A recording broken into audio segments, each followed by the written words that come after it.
Salam sejahtera untuk kita semuanya. Shalom, Om Swastiastu, Namo Buddhaya, dan juga Assalamualaikum, dan juga eh, salam sehat untuk kita semuanya. Oke, kali ini kita akan membahas lagi tentang timnas Indonesia, yaitu kita kembali akan membahas timnas Indonesia U23 yang memang kemarin kita gagal menjadi juara di Piala AFF ataupun Piala ASEAN Championship di tahun 2025, dan kita kalah 1-0 atas Vietnam yang tentunya di sini yang diasuh oleh Gerald van der Berg ya, yang gagal membawa kita juara Piala AFF. Nah, di sini untuk agenda timnas Indonesia untuk U23 maupun senior maupun timnas Indonesia yang wanita, bahkan juga U17 yang juga akan untuk menghadapi di Piala Dunia untuk U17 mendatang ya. Ini agenda timnas Indonesia sangatlah padat ya, terutama di agenda timnas Indonesia U23. Nah, ini juga sangat padat untuk timnas Indonesia U23, ini akan sangat padat juga ya. Yang di situ di tanggal beberapa di bulan-bulan depan, yaitu adalah ada kualifikasi Piala Asia U23 yang akan berlangsung pada 3 sampai 9 September 2025, dan juga timnas Indonesia U23 juga ada di grup C ya, bersama dengan Laos, dengan Makau, dan juga dengan Korea Selatan. Dan timnas Indonesia U23 juga bertindak sebagai tuan rumah tentunya di kualifikasi yang akan berlangsung di Gelora Delta Sidoarjo yang akan dilaksanakan di Sidoarjo mendatang. Dan skuad Garuda Muda juga ini nanti juga akan menghadapi Laos pada tanggal 3 September, disusul melawan Mako pada 6 September, dan terakhir berjumpa dengan Korea Selatan dengan tanggal 9 September.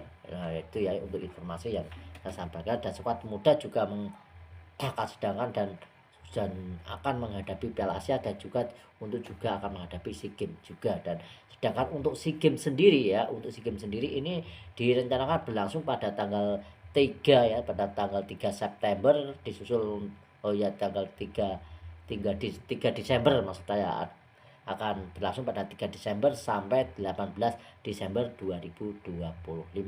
Dan belum ada pengundian grup untuk SEA Games pada akhir tahun ini, juga masih dalam tanda tanya terkait di sini perang di Thailand dan Kamboja ini yang pecah pekan lalu ya. Ini dia yang penyebabnya ini masih belum diketahui untuk tentang SEA Games ini. Dan Piala AFF sendiri kita tahu sendiri, kemarin di Piala AFF kita gagal untuk membawa piala-piala AFF ya, ataupun Piala Ciki, bisa dikatakan Piala Ciki, ke tangan kita ya, di yang berlangsung di Jakarta kemarin. Dan ya itu dia, dan timnas Indonesia gagal membawa piala. Dan di sini untuk hal tersebut, di sini untuk tentang tentunya kita akan membahas tentang Gerald van der Berg. Gerald van der Berg sendiri di sini ini untuk sudah ditentukan bahwa Gerald van der Berg di sini sendiri tidak akan menangani ya SEA Games ya SEA Games yang akan berlangsung mendatang, SEA Games yang berlangsung di tanggal 3 sampai 18 Desember mendatang. Dan ini tidak akan menangani, tapi untuk Gerald van der Berg sendiri ini nanti akan difokuskan untuk menangani timnas Indonesia U23 saat di kualifikasi Piala Asia mendatang ya, akan menangani di Piala Asia. Dan tentunya di situ tentunya akan ada tambahan tentunya pemain-pemain, ataupun yang pemain-pemain yang kemarin ini tentunya tidak akan dibawa semua ya, 100% tidak akan dibawa ya. Hanya ada beberapa pemain yang mungkin akan dibawa oleh Gerald van der Berg di Piala Asia, karena memang mengandalkan pemain-pemain kemarin di Piala Asia. Tentunya ini saat melawan Makau ataupun melawan Korea Selatan ini tidak akan mampu ya, tidak akan mampu. Ini dari analis saya, itu tidak akan mampu. Kalau melawan Laos sih masih bisa mampu lah ya, kita masih bisa menang, tapi melawan Makau dan juga Korea Selatan tidak akan mampu. Jadi kita kemungkinan besar juga nanti ada Marcelino Ferdinand dan juga ada Rafael Struijk barangkali, ataupun juga sang preman kita ya, itu juga kemungkinan besar juga akan masuk. Nah, dan nanti untuk striker kita ya tentunya ya, untuk Jen Raven tetap di bawah. Nah, untuk Jen Raven tetap di bawah karena memang Jen Raven juga permainan juga cukup bagus, cukup impresif ya. Dan juga Arkan Kakak ya juga besar, dan Tony ini juga akan di bawah karena memang kemarin ini juga salah satu pertimbangan juga untuk Gera van der Beek tidak dimasukkan di dalam pelatih di SEA Games ya, karena memang kemarin ya itu berdampak dari kemarin ya yang gagal membawa piala AFF tentunya. Dan walaupun di sini ada pekerjaan penting yang di sini ada gengsi yang penting, ada pekerjaan yang penting yang harus dilakukan oleh Gera van der Beek karena memang pelatih sebelumnya di Piala Asia ini, pelatih sebelumnya yaitu Coach Sintayong yang saat itu membawa timnas Indonesia masuk ke semifinal ya, kita bisa lolos grup dalam mengalahkan Korea Selatan di waktu yang lalu saat era Coach Sintayong, dan permainannya juga cukup bagus, cukup impresif, cukup menantang dan cukup bervariatif ya tuh.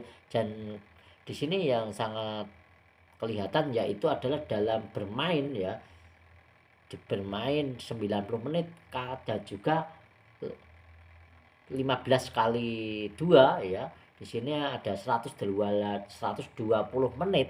Di sini pemain kita masih tetap on fire ya, tidak ada kecapean. Tentang fisik ini tidak bisa diragukan lagi dan tidak usah dipertanyakan lagi di era Coach Sintayong, bahwa fisik ini sangat bagus, sangat oke juga dari segi fisik, dari segi taktikal ini juga sangat bagus. Buktinya bahwa timnas Indonesia juga bisa mengalahkan sekelas Korea Selatan dan juga masuk ke semifinal. Nah ya, masuk ke semifinal ya, lolos ke grup dan masuk ke semifinal di Piala Asia.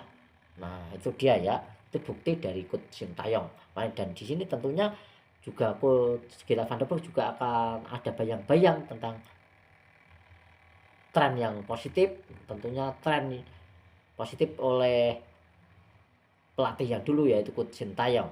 Nah tentunya di sini dengan harapan tentunya untuk Gera van der Beek juga harus bisa membawa lolos grup.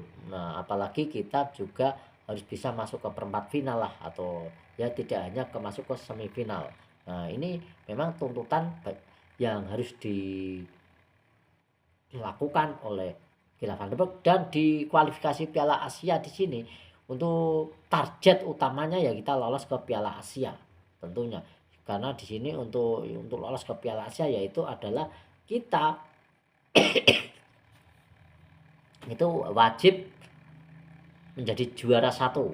Menjadi juara satu ini akan langsung lolos ke Piala Asia. Jikalau memang tidak lolos Piala Asia tentunya di sini kita sangat kecewa, karena pelatih yang dulu yaitu Coach Sintayong ini bisa meloloskan timnas Indonesia ke Piala Asia, dan bahkan di Piala Asia timnas Indonesia mampu masuk ke semifinal, bisa lolos grup ke semifinal di Piala Asia. Tentunya ini akan menjadi beban yang sangat berat, tentu beban moral dan juga beban agregat tentunya yang sangat berat untuk Gera van der Beek. Apalagi seperti yang kita tahu kemarin kita ada saat di Piala AFF, anak didik dari Coach Gera van der Beek ini minim kreativitas ya, cuma walaupun kita menang dalam bola position tapi di sini minim kreativitas, di lini tengah kita mati total, bahkan kita di sebelah kiri atau kanan kalau tidak salah itu kita juga mati total, kita hanya bisa menyerang dalam satu sisi. Dan masih banyak sekali ya yang pemain-pemain kita ini dalam passingnya itu pun juga masih amburadul, untuk gameplaynya juga masih amburadul, dan banyak lagi kekurangan, dan masih banyak untuk pertahanan kita ya masih banyak sekali yang melakukan kesalahan-kesalahan elementer dan kesalahan-kesalahan yang tidak perlu dilakukan sebenarnya. Dan masih banyak lagi menurut saya di sini untuk Gera van der Beek untuk saat ini masih banyak sekali kekurangan masih super banyak kekurangan yang harus diperbaiki dari segi fisik, dari segi taktikal ya, dari segi kemampuan skill individu, dari segi umpan passing, segalanya lah ya. Ini masih perlu perbaikan ekstra menurut saya di sini. Beda di era Coach Sintayong. Jadi semoga saja nanti kita bisa bersaing dan kita bisa lolos ke Piala Asia. Itu sih doa kita ya. Wah, semoga saja ini bisa tercapai tentunya dengan pelatih barunya ya. Itulah ya beban yang disangga oleh coach Gennaro Van de Beek karena memang pelatih dulunya itu lebih baik, dan memang dulu juga coach Sintayong juga dibanding-bandingkan juga dengan Luis Milla. Pada waktu itu Luis Milla juga dielok-elokan, tapi coach Sintayong juga bisa membuktikan bahwa ia bisa memberikan kontribusi kepada timnas Indonesia. Nah, sehingga ia diakui oleh pecinta timnas Indonesia bahwa taktik dari Coach Sintayong memang pertama ia mengandalkan untuk fisik terlebih dahulu, baru kemudian taktik, karena memang itu juga ada benarnya juga ya. Tanpa fisik kuat tentunya pemain tidak akan bisa menjalankan taktik dari seorang pelatih tanpa fisik yang kuat, karena memang taktik itu perlu membutuhkan fisik yang kuat juga. Jadi seperti itu ya. Terima kasih untuk teman-teman semua informasi yang saya sampaikan kali ini. Jangan lupa ya teman-teman untuk bantu like dan juga subscribe channel ini serta nyalakan notifikasinya agar tidak ketinggalan informasi terupdate dari Bang Parwi. Salam sepak bola, salam olahraga, dan salam sehat terus. Jaya terus sepak bola Indonesia. Salam cheers.